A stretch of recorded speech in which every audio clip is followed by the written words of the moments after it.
Le gué qu'on pratique nous est un gué qui est sorti du massif de Chartreuse, donc d'un milieu montagnard, et qui s'est adouci en plaine.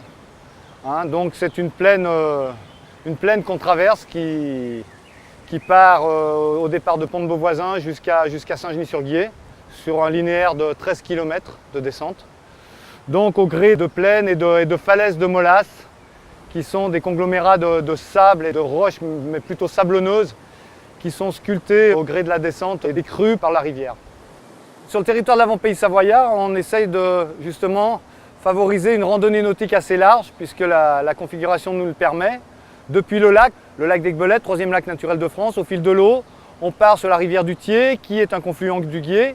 Donc depuis le kayak-lac, on vient naviguer sur la rivière du Guiers, qui elle-même, au niveau de sa confluence, se jette dans le Rhône sauvage. Il est vrai que la randonnée nautique lac-rivière-fleuve, c'est de la randonnée avec les bateaux, auquel vient s'ajouter de l'activité canyoning qui amène, je dirais, de la verticalité dans les pratiques.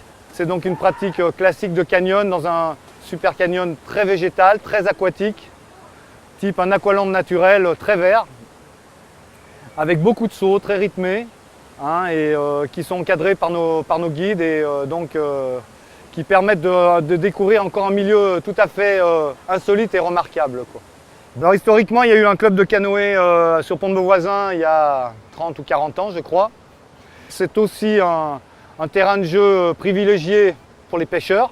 Donc petit à petit, on est venu s'immiscer là-dedans, avec un départ, on va dire, dans un milieu urbain, on part de Pont-de-Beauvoisin. Petit à petit, on arrive, je dirais, à marier, à cumuler ces activités et à les faire cohabiter pour un intérêt général, avec des aménagements qui servent aussi à tous. C'est-à-dire que les aménagements, on essaye d'avoir une réflexion en cohabitation avec les pêcheurs et autres piétons qui permettent justement de valoriser la rivière.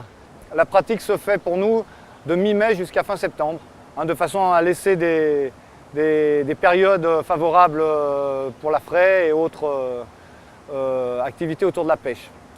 Sur la période journalière, au quotidien, on a établi des conventions justement avec la communauté de communes sur le principe de tranche horaire dans la journée de pratique qui fasse qu'on essaye de sortir de façon à laisser le terrain libre justement aux pêcheurs pour le coup du soir.